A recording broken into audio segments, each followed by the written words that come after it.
The briefing room on the INS Ardent smelled like bad air and someone's reheated lunch. The lights were too bright, the chairs were too hard, and the coffee from the machine in the corner tasted like something that had given up on being coffee a long time ago. 46 officers sat in 4 rows, some of them with tablets, some with pens, some just with their hands folded on the table in front of them like they were waiting for something to be explained that they already knew wasn't going to be good. Commander Nate Calloway sat in the front row and drank his coffee. He was not a large man, not the kind of man you looked at and thought, there goes someone important. He had the kind of face that had been outside in bad weather too many times, with lines around his eyes that came not from smiling but from looking at things too long and too hard. His uniform was clean. His posture was the posture of a man who had learned to sit still in rooms like this one because rooms like this one were where most of the real decisions got made, and the real decisions almost never looked like what the history books said they looked like afterward. Lieutenant Hess stood at the front of the room with a projection screen behind him that was currently showing a map of the outer galactic arm. Hess was young. Not young in the way that made people think he was inexperienced, but young in the way that meant he had not yet been in a room where the information he was delivering changed the air. He was about to be in one of those rooms now. The Velshan, Hess said, and clicked to the next slide. The map changed. Red markers spread across it like a slow fire, each one a system, each one a name that used to belong to someone. 41 confirmed conquests in recorded history. 7 galactic arms surveyed, 3 actively controlled. They are a hive species, which means their queen, sovereign YXERA, processes the intelligence of every single unit in the field simultaneously. There is no delay. There is no miscommunication between command and ground troops. She sees everything her fleet sees, in real time, from every angle, always. The room was quiet in the way rooms go quiet when the information is too large to talk over. They do not negotiate, Hess continued.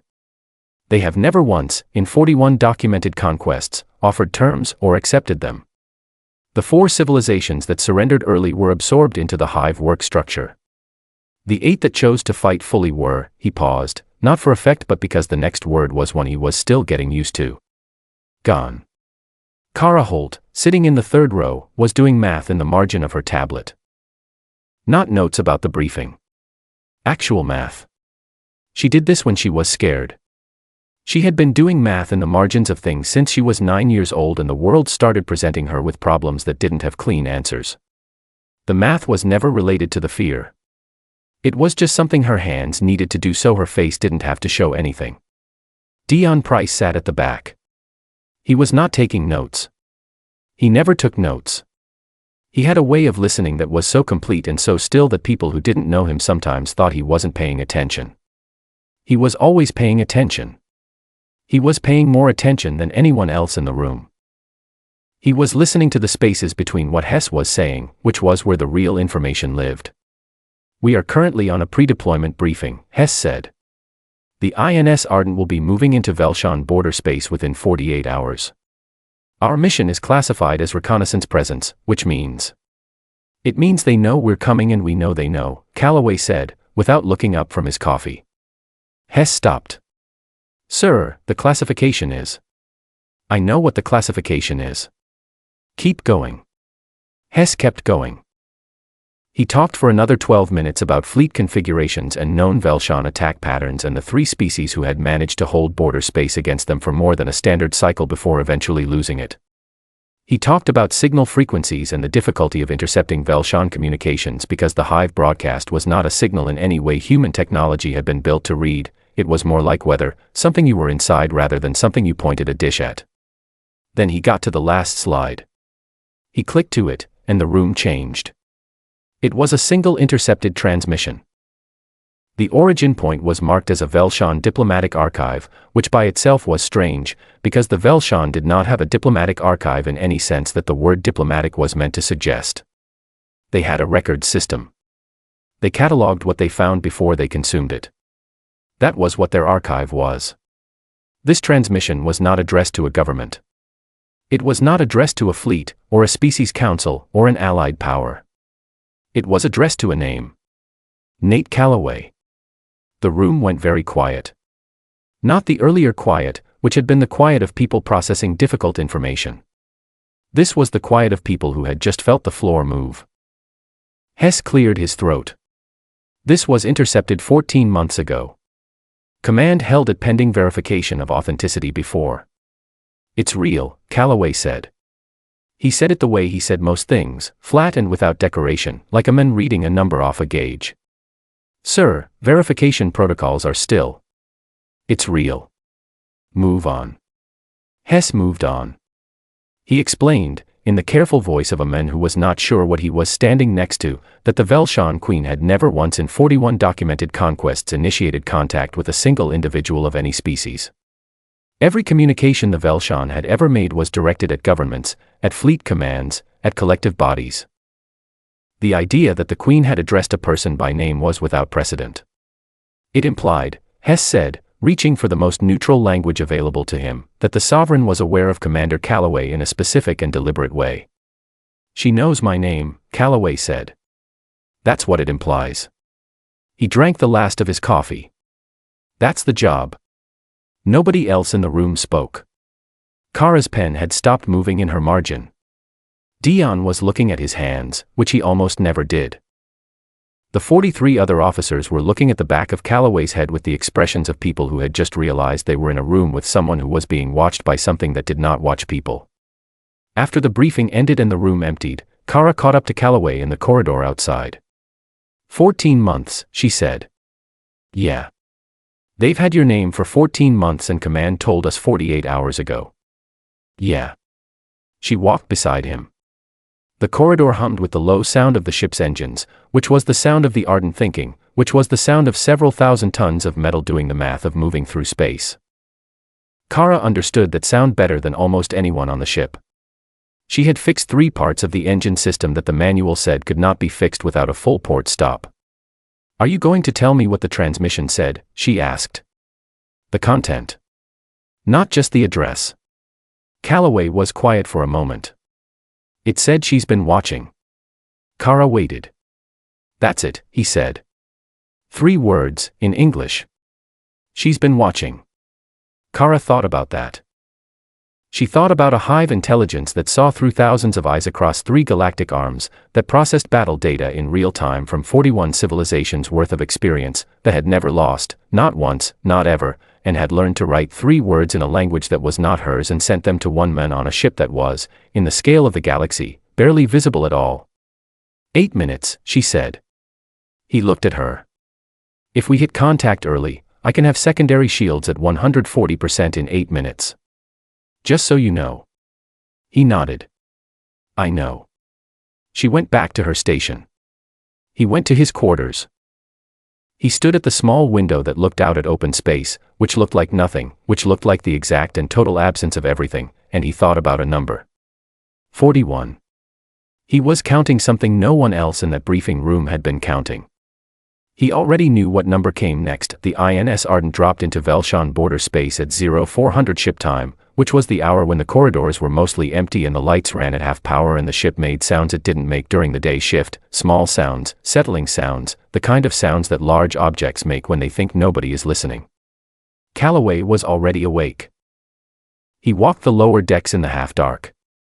Not because he couldn't sleep, though that was also true, but because walking was how he thought. He had been walking the decks of ships since before he could grow a beard, and the habit had outlasted 3 postings, 2 wars, and everything else. His boots made a low sound on the metal floor. The ship breathed around him. He was thinking about the transmission. 3 words in English. She's been watching. 14 months in a command drawer while men in comfortable chairs decided what to do with the information that the Queen who had ended 41 civilizations had been looking, specifically and deliberately, at one man. Calloway understood why they'd sat on it. He would have sat on it too.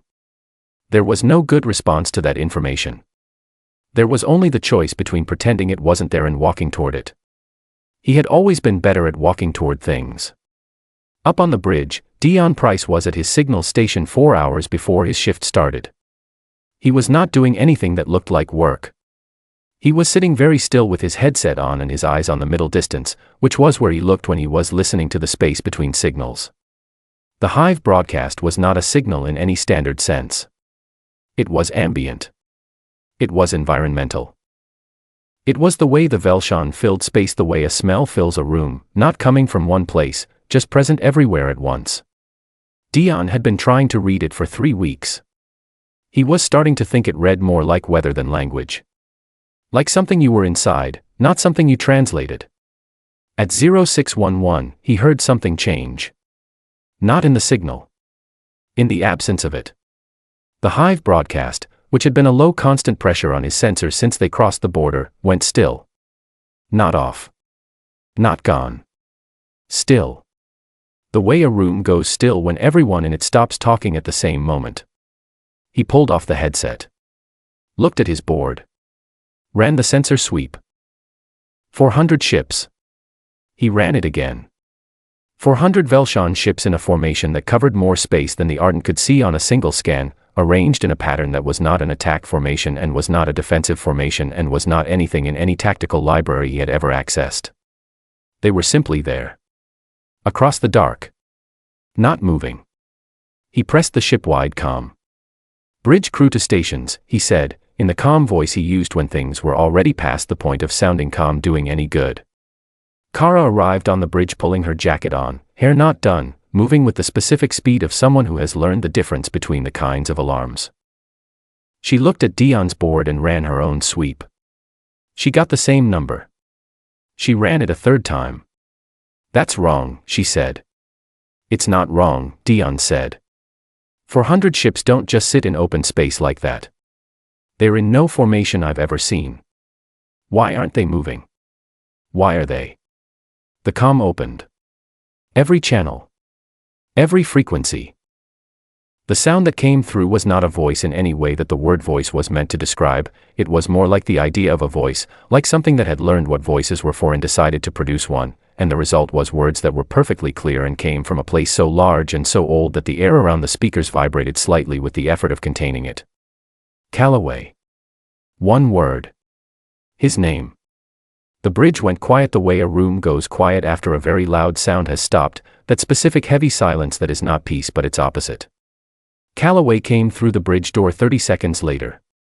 He was fully dressed. Kara looked at him. He looked at the board. He looked at the comm unit. He picked it up. He took one breath. "Yeah," he said. "That's me." The voice came back. "We have been waiting for the Ardent to cross the line. I figured. You did not come to negotiate." "No. Command says reconnaissance." "I'd say we both know that's not what this is." There was a pause. The kind of pause that was not uncertainty. It was the pause of a very large intelligence deciding how much of its interior process to make visible. "You are correct," the voice said. "This is an assessment." Admiral Lou Ferris, watching from the command station back at the border post, broke in on a secondary channel in Calloway's ear.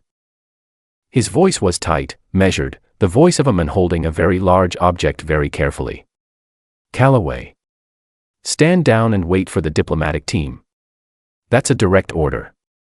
Do not engage this contact without authorized personnel." Calloway heard the order. He filed it in the place where he kept things he had heard correctly and was not going to do, not out of disrespect but out of arithmetic, because the math of waiting for a diplomatic team while the queen of 41 dead civilizations held 400 ships still in border space and said the word assessment, that math did not work.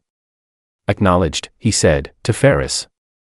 He kept the comm line to the Velshan open. Kara looked at him. He looked at her. She looked at her board, and then she started running the secondary shield system, because that was the vocabulary she had for the feeling she was having, which was a feeling that did not have a simpler name than "I am going to make sure this ship does not come apart while he does whatever he's about to do." "An assessment of what?" Calloway said, into the main comm. "Of the species," the voice said. "We assess before we act. We have always assessed. In 41 instances, the assessment was completed before any contact was made. Your species is the first for which the assessment is still open." Dion wrote one word on the back of his hand. He showed it to Kara. It said, "Incomplete." She looked at it.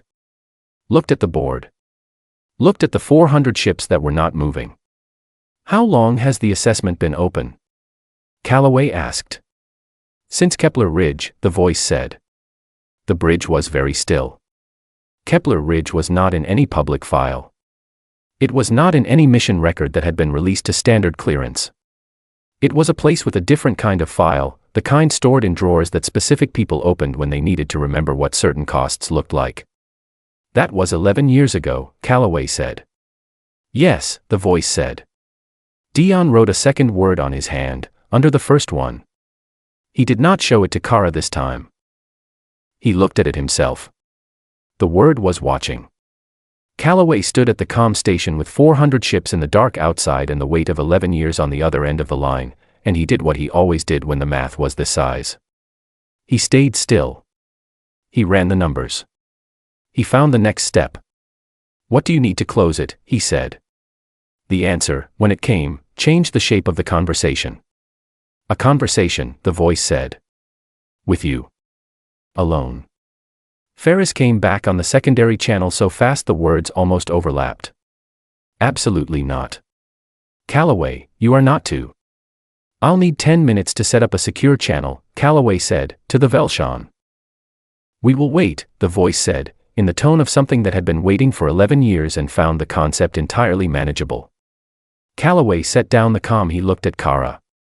She was already running the shield calculation, her hands moving over the board with the quick precise movements of someone who has fixed things that were not supposed to be fixable. 8 minutes, she said, without looking up. I know, he said. That's the job. The secure channel took 9 minutes instead of 8. Kara did not say anything about this. She ran the check twice and handed Calloway the headset and went back to her board and pretended to look at shield output data, which she had already memorized, because what she was actually doing was listening. The channel opened with a sound like pressure equalizing. Like two very different kinds of atmosphere finding the line between them. Calloway, the voice said. Still me, he said. Calloway was sitting now, in the comm chair, the one that was bolted to the floor and angled slightly toward the main screen. He had his elbows on his knees and the headset loose enough that one side sat slightly off his ear, which was a habit from his early posting days when he needed to be able to hear both the comm and the room at the same time. He had never unlearned it. I want to understand something, the voice said. All right. I have studied 41 species before I acted on each one. I studied their histories. Their wars. The things they built and the things they destroyed. I studied what they feared and what they believed in and what they would die for and what they would not die for. In every case, I found a number. Calloway waited. A number of losses, the voice said. A point at which a species stops fighting. Not because they cannot continue, but because the weight of what they have lost exceeds the value they assign to what they are fighting for. Every species has this number. It is not a weakness. It is mathematics. It is how living things survive. They measure the cost, and when the cost is too high they stop, and stopping is the rational conclusion. Sure, Calloway said. I studied you to find yours, the voice said. On the bridge, Dion had stopped pretending to look at his signals board. He was looking at the back of Calloway's head. Kara was looking at the shield readout, but her hands had stopped moving. You were at Kepler Ridge, the voice said. You lost half your unit in 4 hours. You continued the operation. Yeah. You were at Darrow Station. You lost the station. You evacuated 9 people from a crew of 40 and you were court-martialed for the decision to hold the position as long as you did, and then you were cleared and given a new command within 6 months. That's about right. You were at the Mirren corridor. You lost 2 ships. You lost contact with command for 11 days. You completed the mission. Yeah. The voice paused. Not the pause of searching for language. The pause of something recalibrating. I mapped these incidents, it said. I found 17 separate events in your record where the loss ratio exceeded the point at which every other commander in your fleet had requested withdrawal or been relieved. In 12 of those events, you were the only officer on record who did not request it. Calloway didn't answer. There was nothing to answer. Those were facts. He had been there for all of them. He knew what they looked like from the inside, and he knew that from the inside they did not look like what the record made them look like from the outside. From the outside they looked like stubbornness or bravery or the kind of decision that gets a name attached to it. From the inside they just looked like math. The math said the mission was still possible. So you did the mission. I cannot find your number, the voice said. Silence. On the bridge, Dion turned in his chair and looked at Kara. He didn't say anything. He held up his hand. He had written one word on it earlier. He had written watching. Now he crossed that out and wrote something new underneath. He turned his hand so she could read it. Afraid. I am able to find the number for every species, the voice said. I have never failed to find it. It is how I know where to apply pressure. It is how I know when a civilization is close to its limit. It is the most important calculation I make, because applying pressure past the number is wasteful and applying it before the number is resolved is inefficient. And with me you can't close the calculation, Calloway said. With you, the voice said, I cannot find where the number should be. I have looked at your losses. I have looked at your failures. I have looked at the things you lost that did not come back. And the behavior pattern that should follow from those inputs, withdrawal, hesitation, the assignment of lower value to future risk, is not present. You continue with the same parameters you had before the losses. As if the losses changed nothing. Calloway sat with that for a moment. He looked at the floor between his feet. They change things, he said. That's not right. They change a lot of things. I'm not the same person I was before Kepler Ridge. I'm not the same person I was before Darrow Station. Those things cost something real. But you continued. Yeah. Because the mission was still possible. He paused. Because stopping doesn't bring back what you lost. Stopping just means you lost it for nothing. The pressure in the channel changed. Not in any way that showed up on a sensor. Just a quality of the silence that shifted. This is what I cannot model, the voice said. In every species I have studied, loss reduces the assigned value of future action. Loss makes the next risk smaller. Loss is corrective. It teaches a species to protect itself by doing less. In humans it goes the other way, Calloway said. Sometimes. Not sometimes, the voice said. In you it goes the other way. Always. Every data point I have confirms this pattern in you specifically. I widened the study to your species generally and found it is present across your history in a percentage I cannot account for by chance. It is structural. Kara had stopped looking at her board entirely. She was looking at the calm chair. At the back of Calloway's head.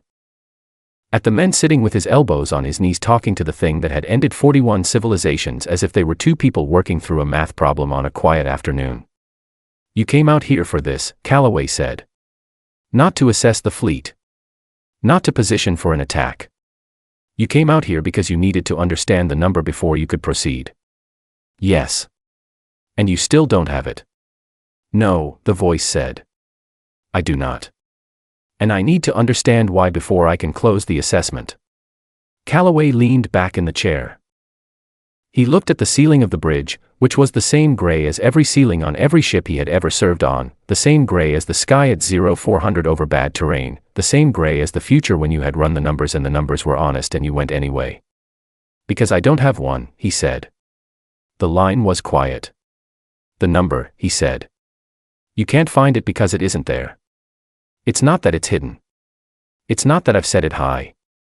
I just don't have one. I do the math. I find out if the mission is still possible. If it is, I continue. If it isn't, I find a different way to make it possible. That's all. There's no threshold. There's no point where the losses get big enough that the math changes. The math is always the same math. He paused.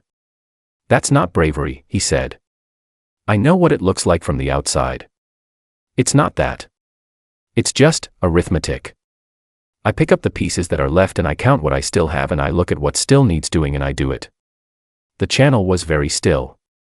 This is what I could not model, the voice said, and there was something in those words that was different from everything before them.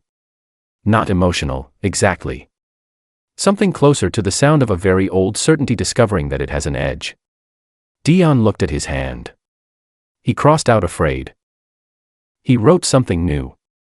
He did not show it to Kara. He just looked at it. The word was lost. Not Calloway. The Queen. You studied us to know where to push, Calloway said. And you found something you don't have a push for. Yes, the voice said. So what do you do now? The answer, when it came, was not what he had been expecting. It was not what anyone on that bridge, listening with half their attention and all of their fear, had been expecting either.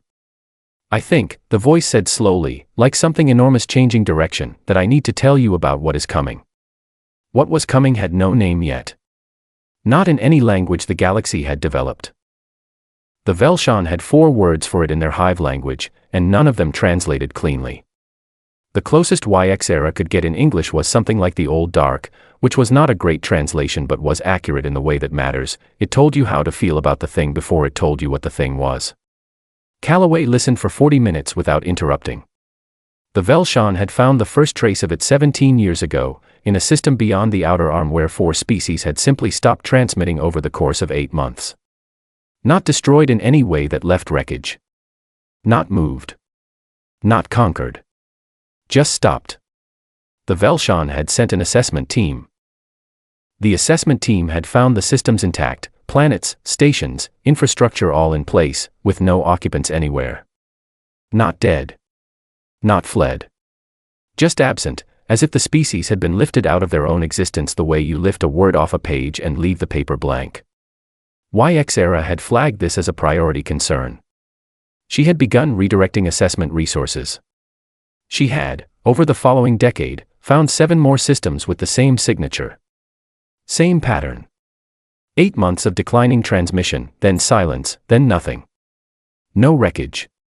No bodies. No explanation that fit any model she had. She had, quietly, begun changing her conquest schedule. Not stopping it. The hive did not hold the shape of stopping. But slowing it, redirecting it, building toward something she had never built toward before, which was an alliance, because the Old Dark was not something one fleet handled and she had run that calculation 40 times and gotten the same answer 40 times. She needed something she did not have. She needed the thing without a number. She's telling the truth, Dion said. He was not on the comm. He said it quietly, to Kara, who was beside him at the signals board. He had the hive broadcast running on a secondary channel, reading the patterns the way he read all patterns, not as language but as weather, and the weather was not the weather of a species preparing to attack.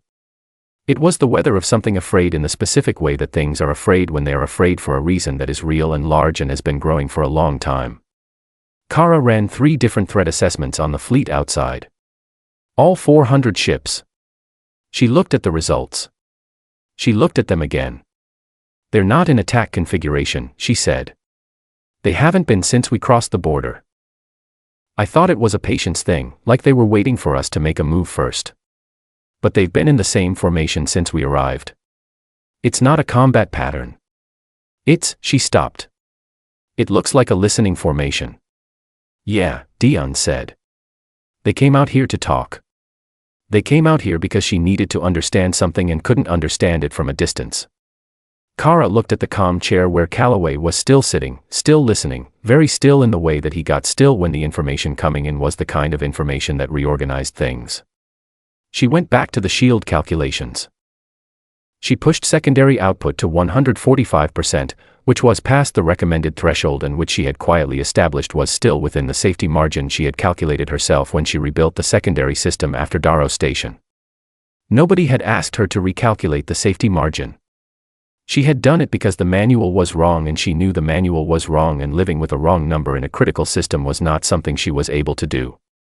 When Calloway finally spoke again, his voice was the same as it always was. Not shaken. Not elevated.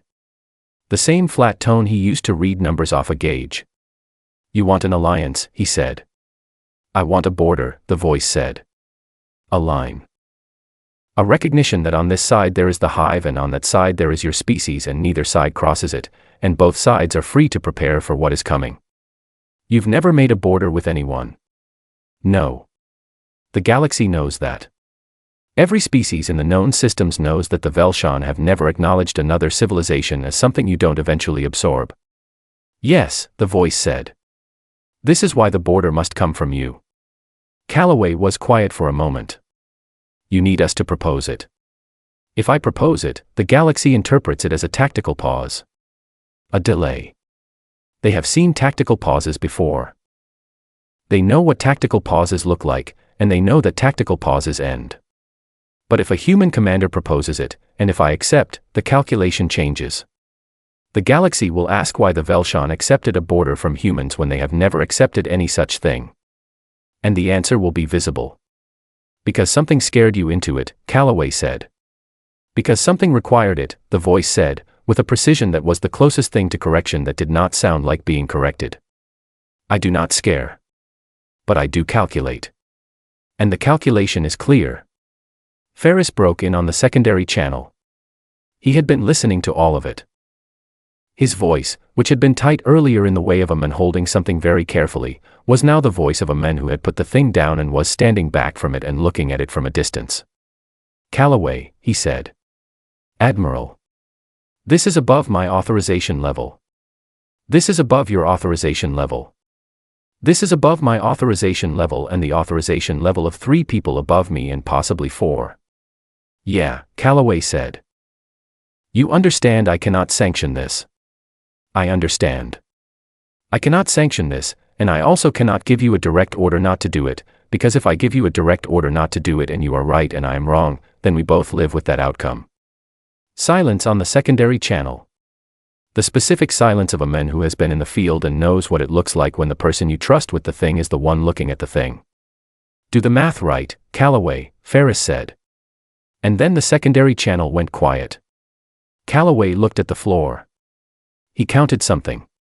Not out loud. In the interior space where he kept his arithmetic, the one that had no sentiment and no fear and only numbers that were honest. Then he pulled Kara aside.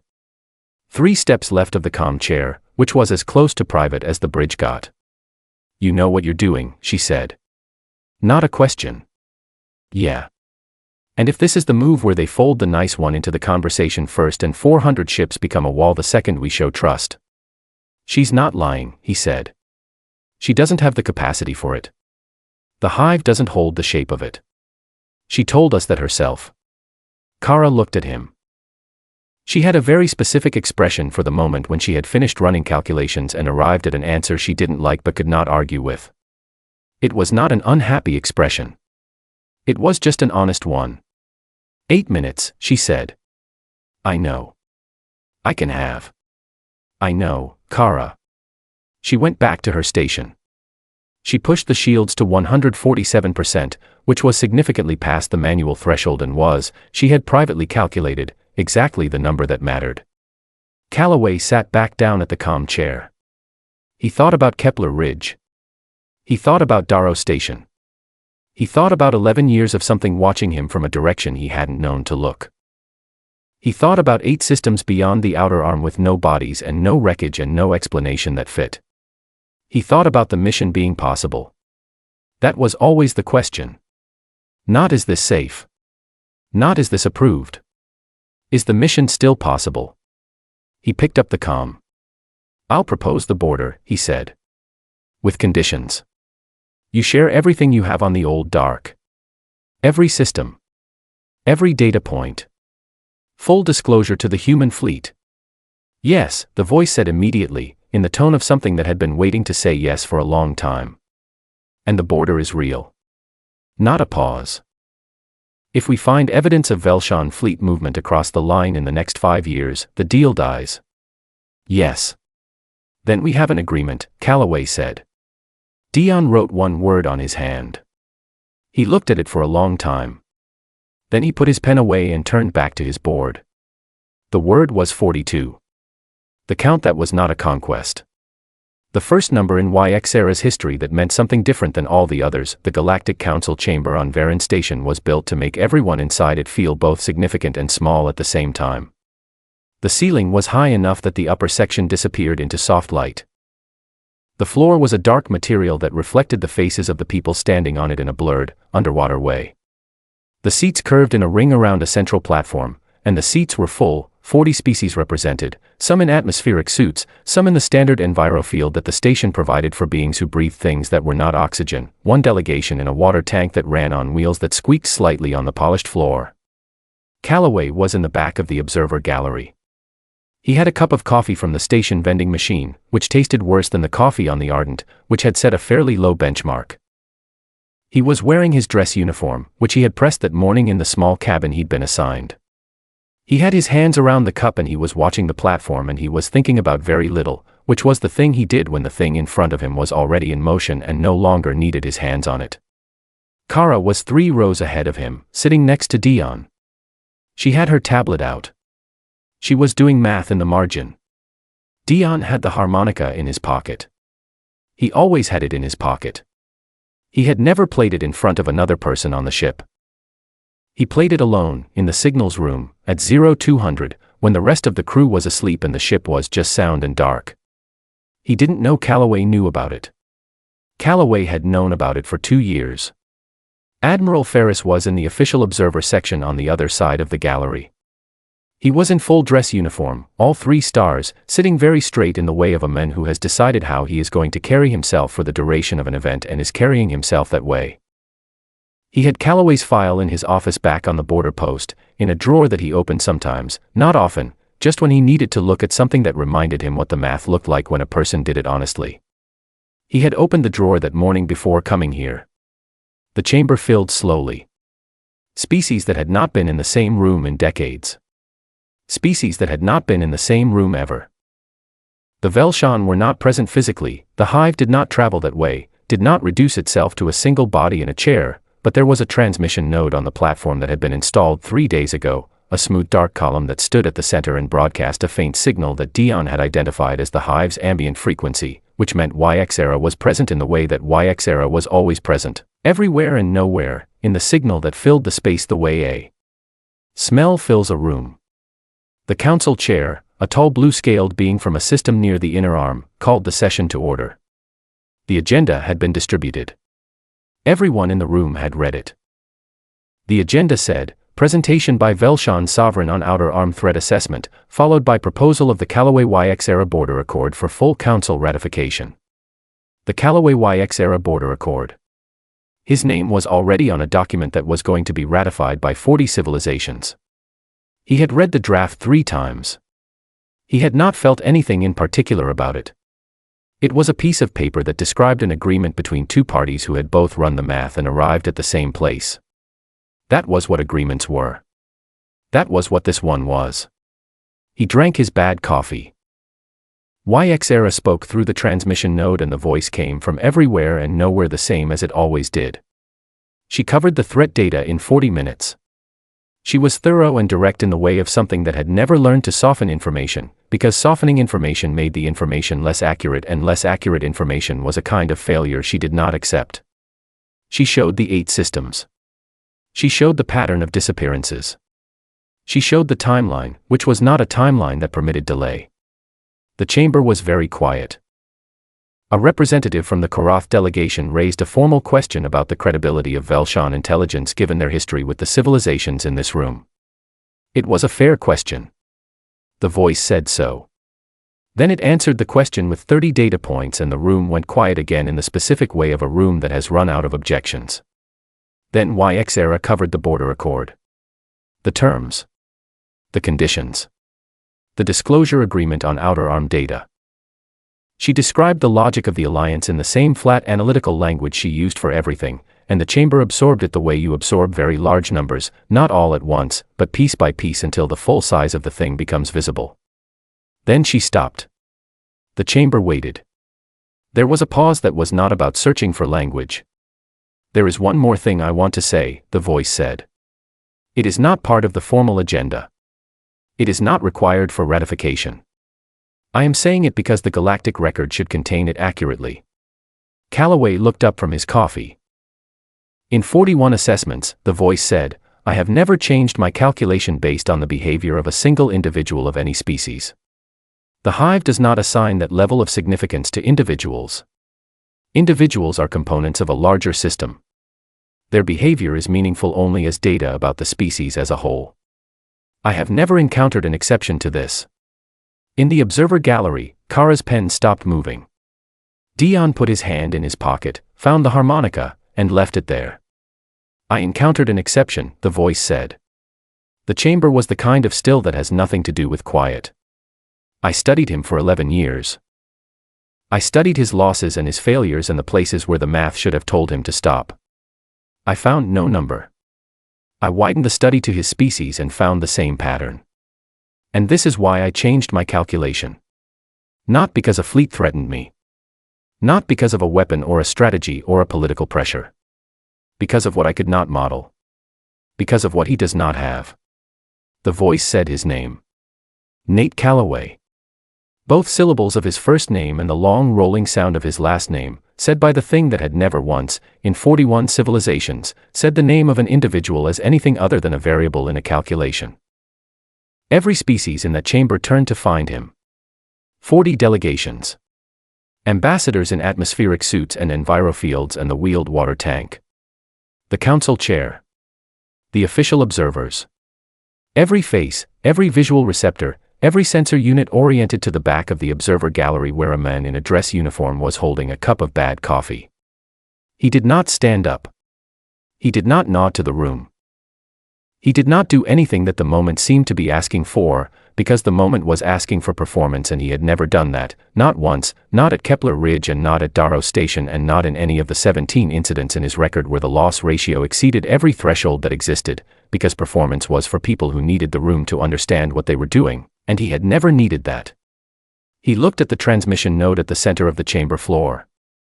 He raised the coffee cup. Just that. Half an inch. A small lift, the way you raise something to someone across a room. The gesture of two people who have run the same math and arrived at the same place and do not need to make more of it than it is. The transmission node's signal changed. Dion felt it in his headset even from the gallery. A shift in the ambient frequency. Not a word. Just a change in the quality of the signal, the way a room changes quality when the person inside it has decided something and settled into that decision. A bow. 1 degree.